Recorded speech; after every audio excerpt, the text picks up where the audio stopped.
Hello students, இந்த வீடியோல நம்ம P block elements 2ல இருந்து oxygen பார்க்க போறோம். So oxygen அப்படின்றது periodic tableல பார்த்தோம் அப்படின்னா இது 16th group element. So அந்த 16th groupல இருக்கக்கூடிய first element எது அப்படின்னு பார்த்தோம்னா இந்த oxygen.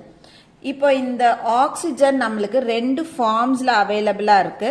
ஒன்னு டயோஆக்சிஜன். ஸோ ஃப்ரீ ஸ்டேட்ல பார்த்தோம், ஃப்ரீ எலிமெண்டல் ஸ்டேட் அப்படின்னா இது நம்மளுக்கு டயோஆக்சிஜனா கிடைக்குது. இன்னொரு ஃபார்ம் வந்து கம்பைன்டு ஃபார்மா நம்மளுக்கு இருக்கும். ஸோ கம்பைன்டு ஃபார்ம் அப்படின்னா இது வந்து நிறைய ஆக்சைட்ஸா நம்மளுக்கு கிடைக்குது. இப்போ ஓர்ஸ்ல எல்லாம் பார்த்தோம் அப்படின்னா இது வந்து ஆக்சைட்ஸா நம்மளுக்கு கிடைக்குது. அடுத்தது பார்த்தோம் அப்படின்னா இதனுடைய பெர்சன்டேஜ் வால்யூம்ல இதனுடைய பெர்சன்டேஜ் பார்த்தோம்னா இப்போ அட்மாஸ்பியர்ல காத்துல இது 23% பை வால்யூம், அதாவது பை மாஸ்.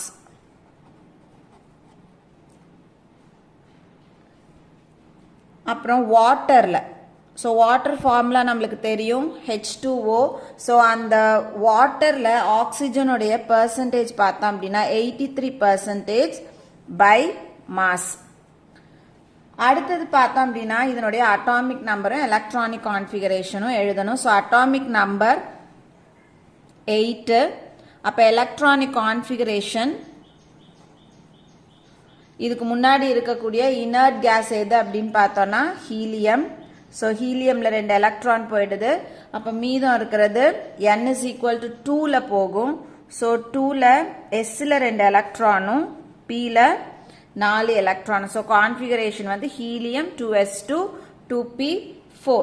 இப்போ இதனுடைய ஐசோடோப். ஸோ நமக்கு புக்கில் கொடுத்துருக்க ஐசோடோப் வந்து ஆக்சிஜன் 16 கொடுத்துருக்காங்க. அடுத்தது நம்ம பார்க்க போறது ப்ரிப்பரேஷன் ஆஃப் ஆக்சிஜன் பார்க்க போறோம். ஸோ ப்ரிப்பரேஷன் ஆஃப் ஆக்சிஜன்ல ஃபர்ஸ்ட் ப்ரிப்பரேஷன் என்ன அப்படின்னா இண்டஸ்ட்ரியல் ப்ரிப்பரேஷன்.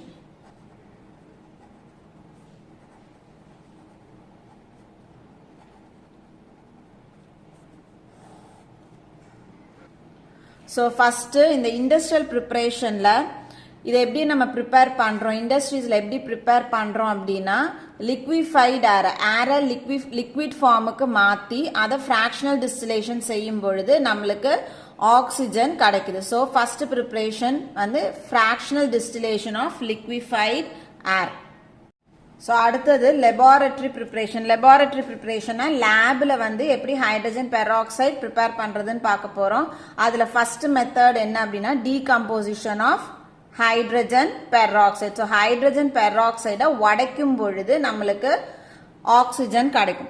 ஸோ ஈக்குவேஷன் என்ன அப்படின்னா H2O2, இதுக்கு பேர் ஹைட்ரஜன் பெராக்சைடு. இதுல இந்த ரியாக்ஷன்ல நம்ம MnO2 அப்படின்றத கேட்டலிஸ்டா யூஸ் பண்றோம். மேங்கனீஸ் டயோக்சைடை கேட்டலிஸ்டா யூஸ் பண்றோம். ஸோ ஹைட்ரஜன் பெராக்சைடை மேங்கனீஸ் டயோக்சைடு கேட்டலிஸ்ட் யூஸ் பண்ணி ஹீட் பண்ணும் பொழுது இந்த H2O2 வாட்டர் ஆகவும் ஆக்சிஜன் ஆகவும் நம்மளுக்கு பிரிஞ்சு வருது, உடஞ்சி தனித்தனியா நம்மளுக்கு கிடைக்குது. ஸோ இதை பேலன்ஸ் பண்ணணும் அப்படின்னா இந்த பக்கம் வந்து ஆக்சிஜன் 2 இருக்கு, ஆனா இந்த பக்கம் 2 + 1 3 இருக்கு.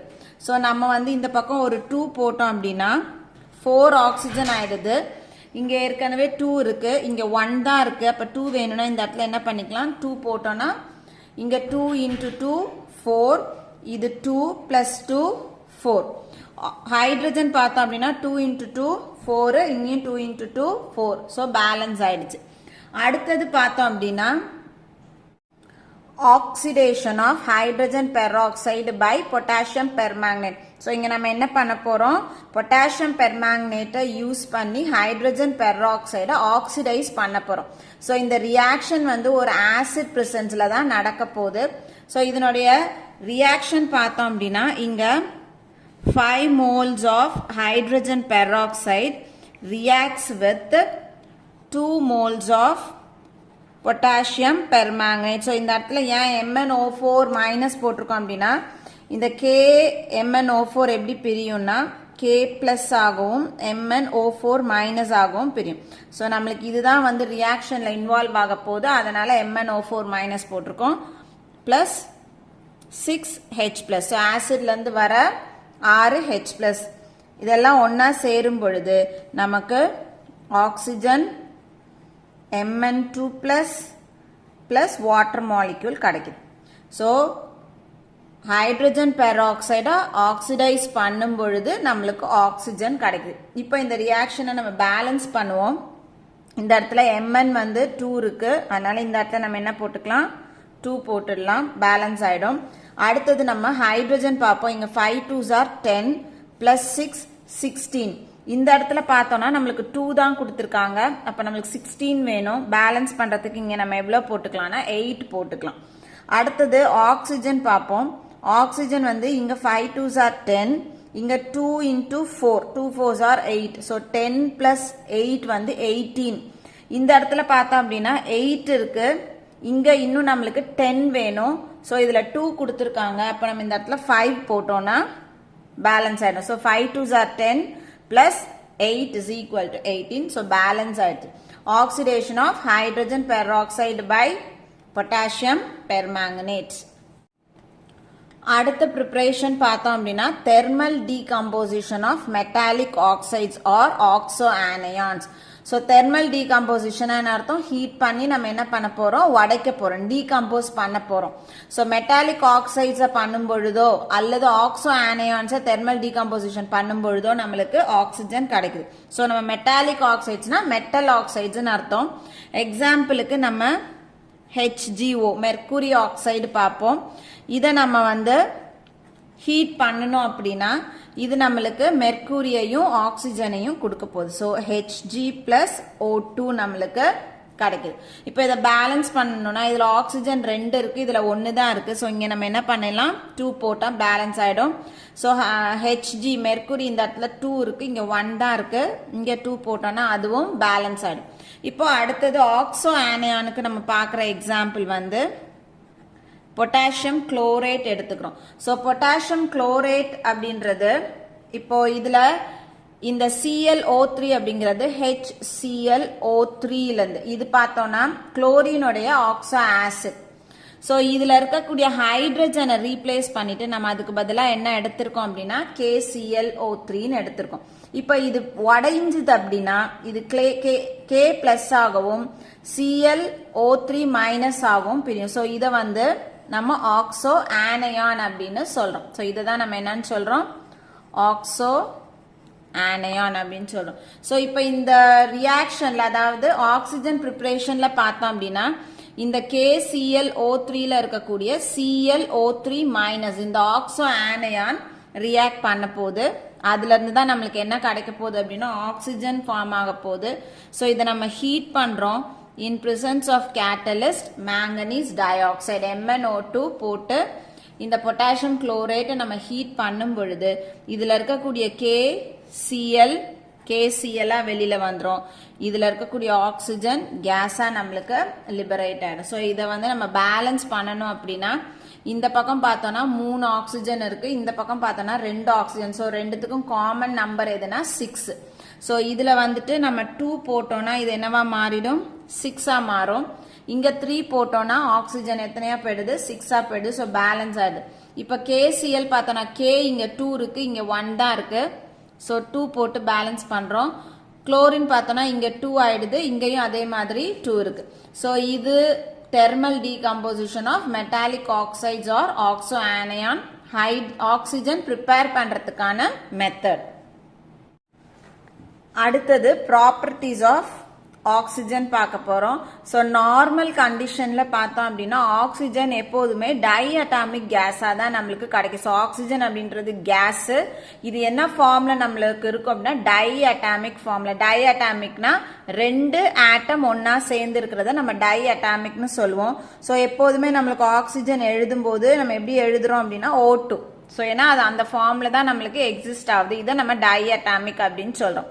அதே மாதிரி ஆக்சிஜன் பார்த்தோம் அப்படின்னா it is paramagnetic in nature. So paramagnetic அப்படின்னா இதுல வந்து ஆட் எலக்ட்ரான்ஸ் இருக்குன்னு அர்த்தம். ஸோ மொத்தம் 16 எலக்ட்ரான்ஸ் இருக்கும். அதை நம்ம டிஸ்ட்ரிபியூட் பண்ணணும் அப்படின்னா நம்ம வந்து மாலிகுலர் ஆர்பிட்டல் தியரி படிக்கும் பொழுது இந்த பாராமேக்னெட்டிசம் எப்படி வருதுன்னு அடுத்த வீடியோஸ்ல நம்ம பார்க்கலாம். ஸோ எதனால இதுக்கு பாராமேக்னெட்டிக் நேச்சர் இருக்கு அப்படின்னா இதுல அன்பேர்டு எலக்ட்ரான்ஸ் இருக்கும். ஆட் எலக்ட்ரான்ஸ் ஒற்றை எலக்ட்ரான்கள் இதுல வந்து 2 இருக்கும். அதனால ஆக்சிஜனுக்கு பாராமேக்னெட்டிக் நேச்சர் கிடைக்குது. அடுத்தது it form strong hydrogen bond. Strong hydrogen பாண்ட்னா என்ன அர்த்தம்? எக்ஸாம்பிளுக்கு ஸோ இது வந்து ஒரு வாட்டர் மாலிக்யூல், சரியா? இது இன்னொரு வாட்டர் மாலிக்யூல். இப்போ ஒரு வாட்டர் மாலிக்யூல்ல இருக்கக்கூடிய ஆக்சிஜன் இன்னொரு வாட்டர் மாலிக்யூல்ல இருக்கக்கூடிய ஹைட்ரஜன் கூட என்ன பண்ணுது? ஒரு பாண்ட் ஃபார்ம் பண்ணுது. ஸோ இந்த ஆக்சிஜனுக்கும் இந்த ஹைட்ரஜனுக்கும் நடுவில் நம்ம ஒரு திக் பாண்ட் போட்டிருக்கோம். இந்த ஆக்சிஜனுக்கும் இந்த ஹைட்ரஜனுக்கும் நடுவில் நம்ம டாட்டட் லைன்ஸ் போட்டிருக்கோம். ஸோ இது வந்து இதனுடைய ஒரிஜினல் வாட்டர்னுடைய ஒரிஜினல் பாண்ட் இது. இந்த பாண்ட் இந்த ஆக்சிஜனுக்கும் இந்த ஹைட்ரஜனுக்கும் நடுவில் இருக்கிறதுக்கு பேரு ஹைட்ரஜன் பாண்ட். அதாவது இந்த மாலிக்யூல்ல இருக்கக்கூடிய ஆக்சிஜன் அடுத்த மாலிக்யூல்ல இருக்கக்கூடிய ஹைட்ரஜன் கூட என்ன பண்ணுது? ஒரு பாண்ட், ஒரு ஃபோர்ஸ் ஆஃப் அட்ராக்ஷன் உருவாக்கும். அதை நம்ம என்னன்னு சொல்றோம் அப்படின்னா ஹைட்ரஜன் பாண்ட்னு சொல்றோம். ஸோ எப்படி வந்து ஃப்ளூரின் நைட்ரஜன்லாம் ஸ்ட்ராங் பாண்ட் ஃபார்ம் பண்ணுதோ அதே மாதிரி ஆக்சிஜனும் ஸ்ட்ராங் ஹைட்ரஜன் பாண்டை ஃபார்ம் பண்ணும். அடுத்தது பார்த்தோம் அப்படின்னா இதனுடைய allotropic forms. 2 allotropic forms of oxygen நம்மளுக்கு இருக்கு. ஒன்னு டயோக்சிஜன் O2 அப்படின்னு எழுதுறோம். இன்னொன்னு வந்து ஓசோன் O3 அப்படின்னு எழுதுறோம். அடுத்தது ஆக்சிஜனுடைய கெமிக்கல் ப்ராப்பர்ட்டிஸ் பார்க்கணும். அதுல ஃபர்ஸ்ட் ப்ராப்பர்ட்டி என்ன கொடுத்திருக்காங்கன்னா oxygen combines with metals and non metals to form oxides கொடுத்திருக்காங்க. ஸோ ஆக்சிஜன் மெட்டல் கூடயோ அல்லது நான் மெட்டல் கூடயோ கம்பைன் ஆகும் பொழுது நம்மளுக்கு என்ன கொடுக்குதுன்னா மெட்டல் ஆக்சைட்ஸ் ஃபார்ம் பண்ணுது. ஸோ இப்போ எக்ஸாம்பிளுக்கு நம்ம மெக்னீஷியம் எடுத்துக்கிட்டோம் அப்படின்னா மெக்னீஷியம் ஆக்சிஜனோட சேரும் பொழுது நம்மளுக்கு என்ன கொடுக்குது? Magnesium oxide. ஸோ மெக்னீஷியம்ன்றது ஒரு மெட்டல். இது ஆக்சிஜனோட சேரும் பொழுது மெக்னீஷியம் ஆக்சைடு ஒரு மெட்டல் ஆக்சைடு ஃபார்ம் பண்ணுது. ஸோ இந்த இடத்துல இதை பேலன்ஸ் பண்ணா ஆக்சிஜனுக்கு 2 இருக்கு, இங்க 1 தான் இருக்கு. ஸோ நம்ம இந்த இடத்துல 2 போட்டோம்னா பேலன்ஸ் ஆயிடும். அப்ப மெக்னீஷியம் இங்க 2 ஆயிடுது, இங்க 1 தான் இருக்கு. பேலன்ஸ் பண்றதுக்காக இங்க 2 போட்டுரும். அடுத்தது நான் மெட்டல்ஸ் கூடயும் அது என்ன பண்ணுது? ஆக்சைட்ஸ் ஃபார்ம் பண்ணுது. இப்போ எக்ஸாம்பிளுக்கு நம்ம பாஸ்பரஸ் எடுத்துக்குவோம். ரெட் பாஸ்பரஸ் எடுத்துக்கிட்டோம் அப்படின்னா so P4 plus oxygen limited supply of oxygen நம்ம பாஸ் பண்ணணும் அப்படின்னா அது நம்மளுக்கு பாஸ்பரஸ் ட்ரை ஆக்சைடு ஃபார்ம் பண்ணும். ஸோ P2O3 அப்படின்றது டைமரைஸ் ஆகி நம்மளுக்கு P4O6 கிடைக்கும். ஸோ இதை நம்ம பேலன்ஸ் பண்றோம் அப்படின்னா P4 பேலன்ஸ் ஆயிடுச்சு. இங்க ஆக்சிஜன் 6 இருக்கு, இங்க 2 தான் இருக்கு. ஸோ பேலன்ஸ் பண்றதுக்கு நம்ம என்ன பண்றோம்? 3 போட்டு பேலன்ஸ் பண்றோம். ஸோ பாஸ்பரஸ் அப்படின்றது ஒரு நான் மெட்டல். நான் மெட்டல் கூடயும் ஆக்சிஜன் கம்பைன் ஆகும் பொழுது நம்மளுக்கு என்ன ஃபார்ம் பண்ணுது? மெட்டல் ஆக்சைட்ஸ் ஃபார்ம் பண்ணுது. அடுத்த ப்ராப்பர்ட்டி பார்த்தோம் அப்படின்னா less reactive metals react with oxygen in a powdered form at room temperature. So solid metals விட less reactive, அதாவது அவ்வளோ சீக்கிரம் ரியாக்ஷன் இன்வால்வ் ஆகாத மெட்டல்ஸ் வந்து பவுடர்டு ஃபார்ம்ல ஆக்சிஜன் கூட ரூம் டெம்பரேச்சர்ல ரியாக்ட் பண்ணும். ஸோ ரூம் டெம்பரேச்சர்ல லெஸ் ரியாக்டிவ் மெட்டல்ஸ் ஆக்சிஜன் கூட எப்படி ரியாக்ட் பண்ணோம் அப்படின்னா அதனுடைய பவுடர்டு ஃபார்ம்ல தான் ரியாக்ட் பண்ணும். நம்ம சாலிடா எடுத்தோம் அப்படின்னா அது வந்து ரியாக்ட் பண்ணாது. ஆனா அந்த சாலிடா நம்ம பவுடரா கிரஷ் பண்ணி பவுடரா மாத்தணும்னா அந்த பவுடர்டு மெட்டல் ஆக்சிஜன் கூட ரியாக்ட் பண்ணும். ஸோ அதை எப்படி ரியாக்ட் பண்ணோம் அப்படின்னா அது ஆக்சிஜன் அந்த மெட்டல்ல பவுடர்ட் ஃபார்ம்ல இருக்கக்கூடிய மெட்டல்ல சேரும் பொழுது சேர்ந்து எரியும் பொழுது அதுல இருந்து லார்ஜ் அமௌண்ட் ஆஃப் ஹீட் வந்து நம்மளுக்கு வெளியில வரும். ஸோ அந்த இடத்துல நடக்கக்கூடிய ரியாக்ஷன் எப்படி இருக்கும் அப்படின்னா எக்ஸோதெர்மிக் ரியாக்ஷனா இருக்கும். ஸோ பவுடர்டு மெட்டலும் ஆக்சிஜனும் சேரும் பொழுது அங்க இருந்து அதிகமான அளவுல ஹீட் ரிலீஸ் ஆகும். ஸோ அந்த ரியாக்ஷனை நம்ம என்னன்னு சொல்றோம்னா எக்ஸோதெர்மிக் ரியாக்ஷன் அப்படின்னு சொல்றோம். அதே மாதிரி இந்த பவுடர்டு ஃபார்ம்ல எடுத்துக்கக்கூடிய அந்த metals, so powdered form of மெட்டல்ஸை நம்ம என்ன சொல்றோம் அப்படின்னா பைரோஃபோரிக் அப்படின்னு சொல்றோம்.